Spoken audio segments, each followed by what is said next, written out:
നോക്കാൻ പോകുന്നത് പൊളിറ്റിക്സിലെ fourth ചാപ്റ്ററായ political പാർട്ടീസിലെ second part വീഡിയോയാണ്. ചലഞ്ചസ് ടു പൊളിറ്റിക്കൽ പാർട്ടീസ് എന്ന് പറയുന്ന ഭാഗം മുതലാണ് നമ്മൾ ഈ ചാപ്റ്ററിൽ ഈ വീഡിയോയിൽ നോക്കാൻ പോകുന്നത്. അപ്പോൾ അതിലേക്ക് നോക്കുന്നതിന് മുമ്പ് ഈ ചാനൽ ആരെങ്കിലും സബ്സ്ക്രൈബ് ചെയ്യാനുണ്ടെങ്കിൽ ദയവായി സബ്സ്ക്രൈബ് ചെയ്ത് സപ്പോർട്ട് ചെയ്യുക. അപ്പോൾ നമുക്ക് ചാപ്റ്ററിലേക്ക് നോക്കാം. Challenges to political parties. We have seen how crucial political parties are for the working of democracy. Since parties are the most visible face of democracy, it is natural that people blame parties for whatever is wrong with the working of democracy. All over the world, people express strong dissatisfaction with the failure of political parties to perform their functions well. This is the case in our country too. Popular dissatisfaction and criticism have focused on four problem areas. അപ്പോൾ എന്താണ് നമ്മൾ നോക്കുകയാണെങ്കിൽ ഇപ്പോൾ political parties ആ ഒരു ഡെമോക്രസിക്ക് എത്രമാത്രം important ആണെന്ന് നമ്മൾ പഠിച്ചു. അപ്പോൾ പൊളിറ്റിക്കൽ പാർട്ടീസാണ് ഒരു വിസിബിളായിട്ടുള്ള അല്ലെങ്കിൽ ഏറ്റവും വിസിബിളായിട്ട് നിൽക്കുന്നത്, ഡെമോക്രസിയുടെ ഏറ്റവും വിസിബിളായിട്ട് നിൽക്കുന്നത് പൊളിറ്റിക്കൽ പാർട്ടീസാണ്. അപ്പോൾ അത് സാധാരണയാണ് ഈ പൊളിറ്റിക്കൽ പാർട്ടീസ് ഇത്രയും വിസിബിളായിട്ട് നിൽക്കുന്നതുകൊണ്ട് ഡെമോക്രസിക്ക് എന്തെങ്കിലും പ്രോബ്ലം ഉണ്ടായി ആൾക്കാർ ആരും ബ്ലെയിം ചെയ്തു തുടങ്ങും, പൊളിറ്റിക്കൽ പാർട്ടീസിനെ ബ്ലെയിം ചെയ്തു തുടങ്ങും. ഇപ്പോൾ ലോകത്തെല്ലായിടത്തും ഈ ഡിസാറ്റിസ്ഫാക്ഷനൊക്കെ കാണാൻ പറ്റും പൊളിറ്റിക്കൽ പാർട്ടീസിനെതിരെ. അത് ഈ ഡെമോക്രസിയിലുണ്ടാകുന്ന ഫെയിലിയേഴ്സൊക്കെ കാരണമാണ് ഇങ്ങനെയുള്ള ഒരു ഡിസാറ്റിസ്ഫാക്ഷൻ ഉണ്ടാകുന്നത്. അപ്പോൾ അതിന് പ്രധാനമായിട്ടും 4 പ്രോബ്ലം ഏരിയാസാണ് ഉള്ളത്. Political parties need to face and overcome these challenges in order to remain effective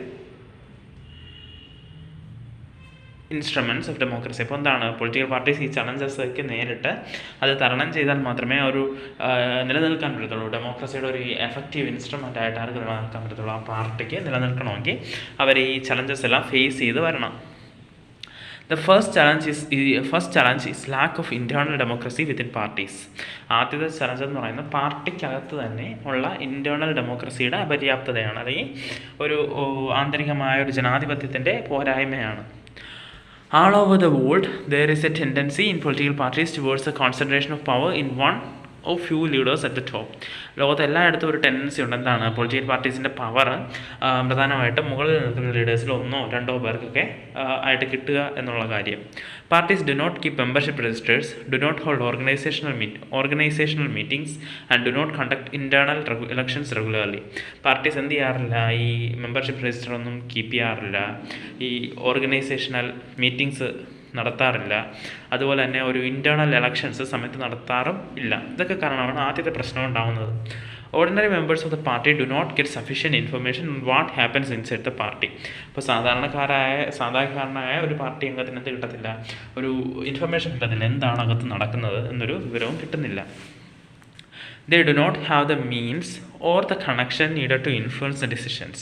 അവർക്ക് എന്ത് ചെയ്യാൻ പറ്റുന്നില്ല? ആ ഡിസിഷൻസിൽ പങ്കെടുക്കാനോ ആ ഡിസിഷനിൽ ഒരു അവരുടെ അഭിപ്രായം പറയാനോ ഒന്നുമുള്ള അവസരം അവർക്ക് കിട്ടുന്നില്ല.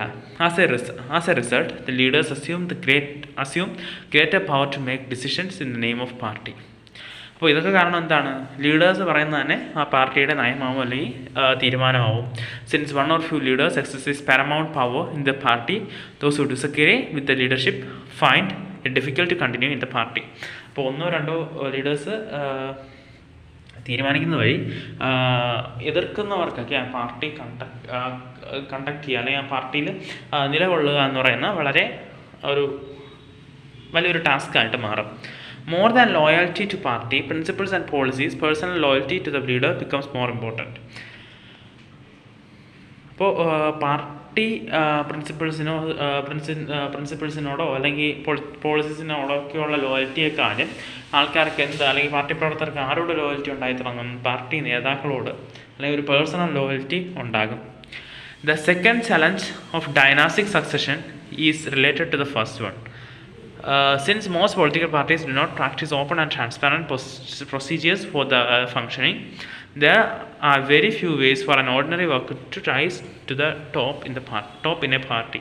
Those who happens to be the leaders are in a position of unfair advantage to favor people close to them or even their family members.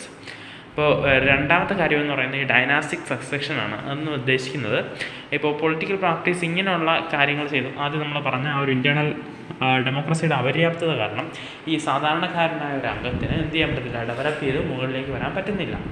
ആ സമയത്ത് എന്ത് ചെയ്യും, ഈ ലീഡേഴ്സ് തന്നെ അവർക്ക് വേണ്ടപ്പെട്ടവരെയും അവരുടെ ഫാമിലി മെമ്പേഴ്സിനെയൊക്കെ ആ പാർട്ടിയുടെ മുൻനിരയിലേക്ക് കൊണ്ടുവരും. In many parties, the top positions are always controlled by members of one family. ഇപ്പോൾ മിക്ക പാർട്ടികളിലും എന്താണ്, ആ ഒരു ടോപ്പ് പൊസിഷൻ ഒരേ കുടുംബത്തിലെ അംഗങ്ങൾ തന്നെ ആയിരിക്കും കൈകാര്യം ചെയ്യുന്നത്. This is unfair to other members of that party. ഇത് ആ പാർട്ടിയിലെ മറ്റുള്ള അംഗങ്ങൾക്കെതിരെയുള്ള അല്ലെങ്കിൽ ഒരു മോശം നിലപാടാണ്. This is also bad for democracy, since people who do not have adequate experience or popular support come to occupy positions of power. ഇതും ജനാധിപത്യത്തിന് ഒരു മോശമായ പ്രവണതയാണ്. കാരണം എന്ന് വെച്ചാൽ ഇപ്പോൾ ജനങ്ങളുടെ സപ്പോർട്ട് ഇല്ലാത്ത ഒരാൾ അല്ലെങ്കിൽ ഒരു എക്സ്പീരിയൻസ് ഇല്ലാത്ത ഒരാൾ എന്ത് ചെയ്യും, പവർ പൊസിഷനിൽ എത്തും. This tendency is present in some measures all over the world, including in some of the older democracies. അപ്പോൾ ഈ ഒരു പ്രവണത അല്ലെങ്കിൽ ഈ ഒരു കാഴ്ചപ്പാട് ലോകത്ത് പലയിടത്തും കാണാൻ പറ്റും. ഇൻഫാക്ട് ലോകത്തെ പഴയ ഡെമോക്രസികളിൽ നമുക്കിത് കാണാൻ പറ്റും. The third challenge is about the growing role of money and muscle power in parties. മൂന്നാമത്തെ ചലഞ്ച് എന്ന് വെച്ചാൽ പാർട്ടിക്കുള്ളിൽ തന്നെ മണി, മസിൽ പവർ അല്ലെങ്കിൽ പണത്തിൻ്റെ സ്വാധീനവും അല്ലെങ്കിൽ മസിൽ പവർ, ആ ഒരു ബലത്തിൻ്റെ സ്വാധീനമൊക്കെയാണ് പറയുന്നത്. Especially during elections. Since parties are focused only on winning elections, they tend to use short cuts to win elections. അപ്പോൾ പാർട്ടീസിൻ്റെ ലക്ഷ്യം എന്തായിട്ട് മാറി, ഇലക്ഷൻസ് വിജയിക്കുക എന്നുള്ളതായിട്ട് മാറി. അപ്പോൾ അവരെന്ത് ചെയ്യും, ഒരു ഇലക്ഷൻ ജയിക്കാനായിട്ട് എന്ത് ഷോർട്ട് കട്ടും യൂസ് ചെയ്ത് ജയിക്കാൻ ശ്രമിക്കും. They tend to nominate those candidates who have or can raise lots of money. അവരെന്ത് ചെയ്യും, ഏത് കാൻഡിഡേറ്റിന് ഒരുപാട് പൈസ പിരിക്കാൻ പറ്റുമോ അല്ലെങ്കിൽ പൈസ കണ്ടെത്താൻ പറ്റുമോ അവരെ നോമിനേറ്റ് ചെയ്യും സ്ഥാനത്തേക്ക്. Rich people and companies who give funds to the parties tend to have influence on the policies and decisions of the party. അപ്പോൾ ആ പാർട്ടിയിലേക്ക് ഫണ്ട് ചെയ്യുന്ന ആ ഒരു റിച്ച് പീപ്പിൾ അല്ലെങ്കിൽ പണക്കാരായ ആൾക്കാർക്കും അതുപോലെ തന്നെ വലിയ കമ്പനീസൊക്കെ എന്ത് ചെയ്യും, അവരുടെ നയങ്ങൾ ഈ പാർട്ടിയുടെ മേലിൽ അടിച്ചേൽപ്പിക്കാൻ അല്ലെങ്കിൽ പോളിസീസൊക്കെ ആയിട്ട് കൊണ്ടുവരാനൊക്കെ ശ്രമിക്കും. In some cases parties support criminals who can win elections. ചില സമയത്ത് എന്ത് ചെയ്യും, പാർട്ടീസ് ഈവൻ ക്രിമിനൽസിൻ്റെ സപ്പോർട്ട് വരെ തേടും ഇലക്ഷൻ ജയിക്കാനായിട്ട്. Democrats all over the world are worried about the increasing role of rich people and big companies in democratic politics. അപ്പോൾ ജനാധിപത്യ വിശ്വാസികൾ എപ്പോഴും ഇത് ഭയന്നിരിക്കുകയാണ്. കാരണം എന്താണ്, ഈ പണക്കാരായ ആളുകളുടെയും ഈ വലിയ വലിയ കമ്പനികളുടെയും ഒരു ഇൻഫ്ലുവൻസ്, ഇലക്ഷനിലുണ്ടാകുന്ന ഒരു ഇൻഫ്ലുവൻസ് അല്ലെങ്കിൽ ഡെമോക്രാറ്റിക് പൊളിറ്റിക്സിലുണ്ടാകുന്ന ഒരു influence ഭയത്തോടെയാണ് നോക്കിക്കാണേണ്ടത്. The fourth challenge is that very often parties do not seem to offer a meaningful choice to the voters. In order to offer meaningful choice, parties must be significantly different. അപ്പോൾ എന്താണ്, പല സാഹചര്യത്തിലും parties എന്ത് ചെയ്യുന്നില്ല, ഒരു meaningful choice ജനങ്ങളുടെ മുന്നിൽ വയ്ക്കുന്നില്ല. In recent years, there has been a decline in the ideological difference among the parties in most parts of the world. അപ്പോൾ നമ്മൾ നോക്കിയാൽ ഈ അടുത്ത കാലത്ത് നമുക്ക് കാണാൻ പറ്റും, ഒരു ഐഡിയോളജി തന്നെ നശിക്കുകയാണ്, അല്ലെങ്കിൽ ഐഡിയോളജിക്കൽ ഡിഫറൻസ് തന്നെ ഇല്ലാതാവുകയാണ് പാർട്ടികൾക്കിടയിൽ. For example, the difference between Labour Party and Conservative Party in Britain is very little. അപ്പോൾ നമ്മൾ നോക്കുകയാണെങ്കിൽ ബ്രിട്ടനിലെ തന്നെ ലേബർ പാർട്ടിയും കൺസർവേറ്റീവ് പാർട്ടിയും തമ്മിലുള്ള ആ ഒരു വ്യത്യാസം, ഐഡിയോളജിക്കൽ വ്യത്യാസം വളരെ കുറവാണെന്ന് നമുക്കിവിടെ കാണാൻ പറ്റും. അല്ലെങ്കിൽ രണ്ട് സിമിലർ ഐഡിയോളജി കൊണ്ട് നടക്കുന്ന രണ്ട് പാർട്ടീസ് ആവും. They agree on more fundamental aspects but differ only in details on how policies are to be framed and implemented. അവരെപ്പോഴും എന്താണ്, ഒരേ ഫണ്ടമെൻ്റൽ ആസ്പെക്ട്സ് എഗ്രി ചെയ്യുന്നവരും പക്ഷേ എന്ത് ചെയ്യുന്നു, അതെങ്ങനെ നടപ്പാക്കണമെന്ന് മാത്രം അഭിപ്രായമുള്ളവരും മാത്രമായി മാറുന്നു. In our country too, the difference among all the major parties on the economic policies have reduced. നമ്മുടെ രാജ്യത്തെടുത്ത് നോക്കിയാലും എല്ലാ മേജർ പാർട്ടീസിൻ്റെയും ആ ഒരു സാമ്പത്തിക നയത്തിലുള്ള ഒരു നിലപാടെന്ന് പറയുന്നത് കുറഞ്ഞു വരികയാണ്. Those who want really different policies has no option available to them. അപ്പോൾ ഏതൊരു ജനത്തിനാണോ കൂടുതൽ ഡിഫറൻ്റായ ഓപ്ഷൻസ് വേണ്ടത് അത് അവർക്ക് കിട്ടാതെയാകുന്നു.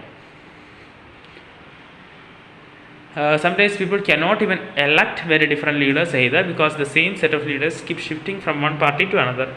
ചിലപ്പോൾ പുതിയ ലീഡേഴ്സിനെ എലക്ട് ചെയ്യാൻ പറ്റാത്ത അവസ്ഥയും ജനങ്ങൾക്കുണ്ടാകുന്നു. കാരണം ഒരു ഇലക്ഷൻ ഒരു പാർട്ടി നിന്നാൽ മറ്റേ ഇലക്ഷന് വേറൊരു പാർട്ടി നിൽക്കുന്ന അങ്ങനെയുള്ള പ്രവണതകൾ ചില ലീഡേഴ്സിനിടയിൽ ഉണ്ടാകുന്നു. How can parties be reformed? എങ്ങനെ പാർട്ടീസിനെ നമുക്ക് റിഫോം ചെയ്യാം? In order to face these challenges, political parties need to be reformed.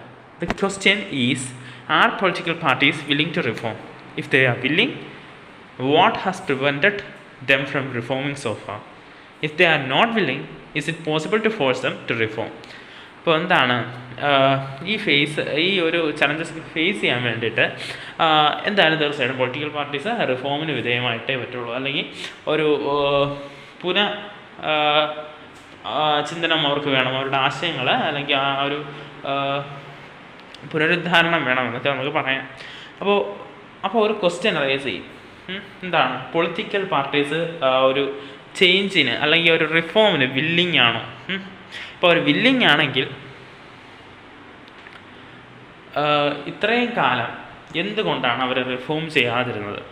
ഇപ്പോൾ അവർ വില്ലിങ് അല്ല എന്നാണെങ്കിൽ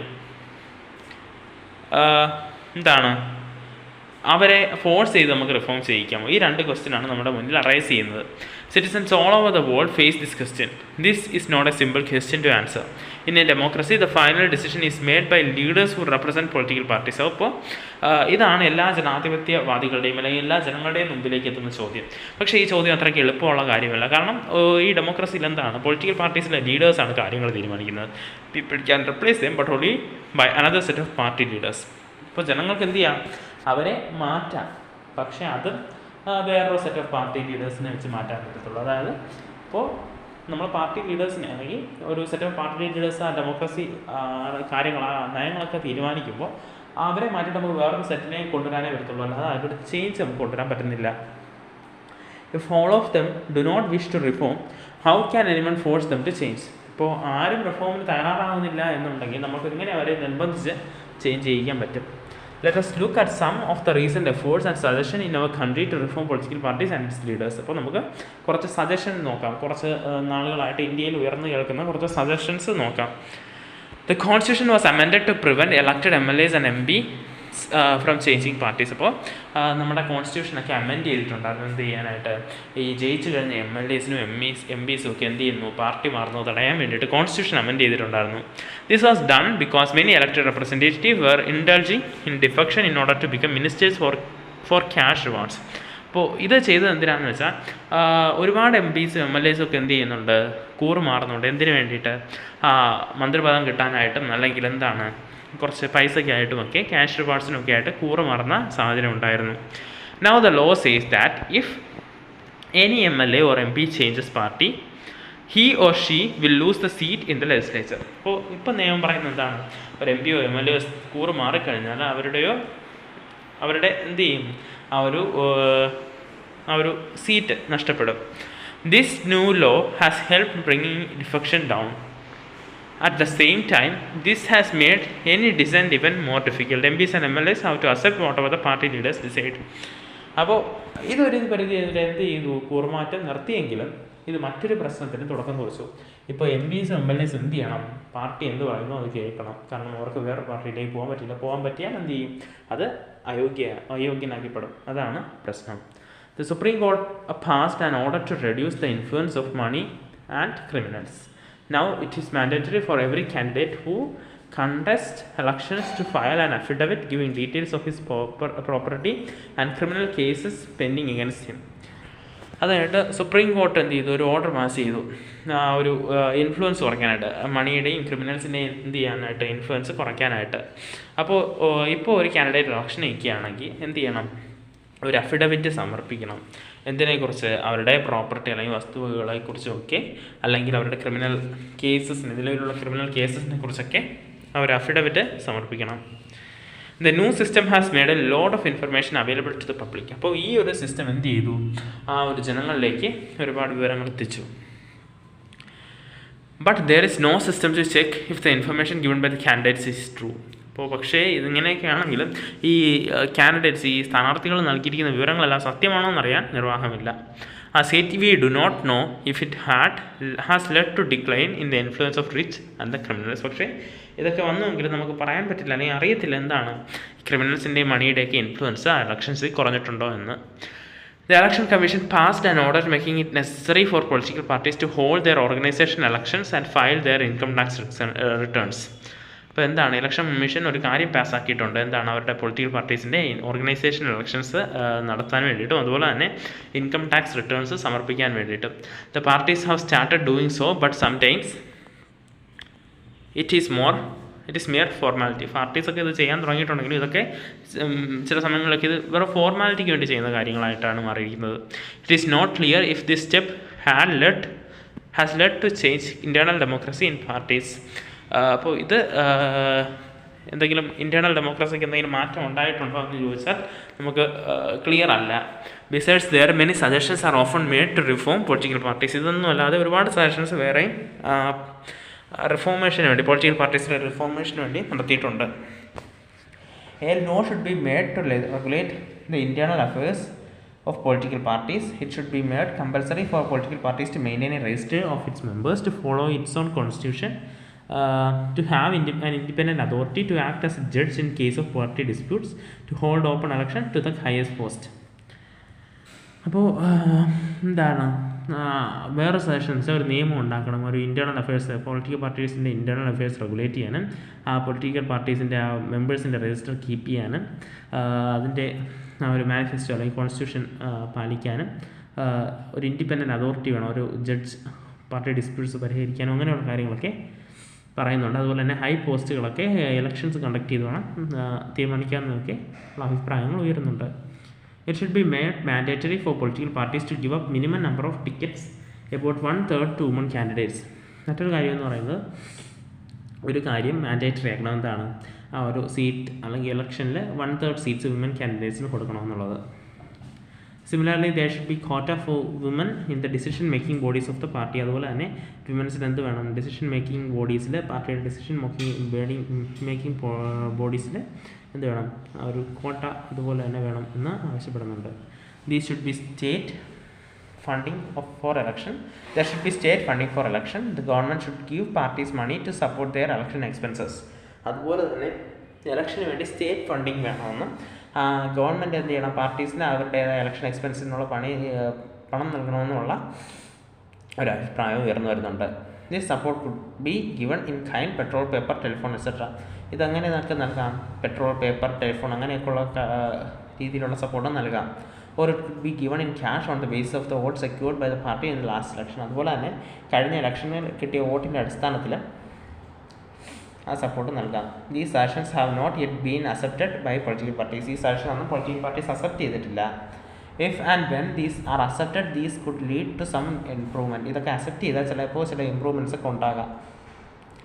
but we must be very careful about the legal solutions to political problems. പക്ഷേ ഇതൊക്കെയാണെങ്കിൽ നമ്മുടെ ആ ഒരു ലീഗൽ സൊല്യൂഷൻ, പൊളിറ്റിക്കൽ പ്രോബ്ലംസിനുള്ള ലീഗൽ സൊല്യൂഷനെ കുറിച്ച് അവെയർ ആയിരിക്കണം. Over regulation of political parties can be counter productive. നമ്മൾ പൊളിറ്റിക്കൽ പാർട്ടീസ് നടക്കുന്ന ആ ഒരു ഓവർ റെഗുലേഷൻ ചിലപ്പോൾ കൗണ്ടർ പ്രൊഡക്റ്റീവായിട്ട് മാറും. This would force all parties to find ways to cheat the law. ഇതെന്ത് ചെയ്യും, പൊളിറ്റിക്കൽ പാർട്ടീസിനെ ചിലപ്പോൾ അവർ നിയമത്തെ ചതിക്കാനുള്ള രീതിയിലേക്ക് അത് പോകും. Beside political parties will not agree to pass the law that they do not like. അതുമാത്രമല്ല പൊളിറ്റിക്കൽ പാർട്ടീസ് ഒന്നും സമ്മതിക്കത്തില്ല, അവർക്ക് ഇഷ്ടമല്ലാത്ത നിയമങ്ങൾ പാസ്സാക്കാനും സമ്മതിക്കത്തില്ല. There are 2 other ways in which political parties can be reformed.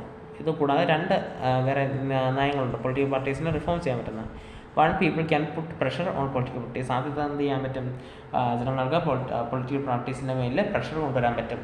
This can be done through petitions, publicity and agitations. ഇത് അങ്ങനെയൊക്കെ ചെയ്യാൻ പറ്റും, പരാതികളിലൂടെയും പബ്ലിസിറ്റിയിലൂടെയും അജിറ്റേഷൻസിലൂടെയൊക്കെ നടത്താൻ പറ്റും. Ordinary citizens, pressure groups and movements and the media can play an important role in this.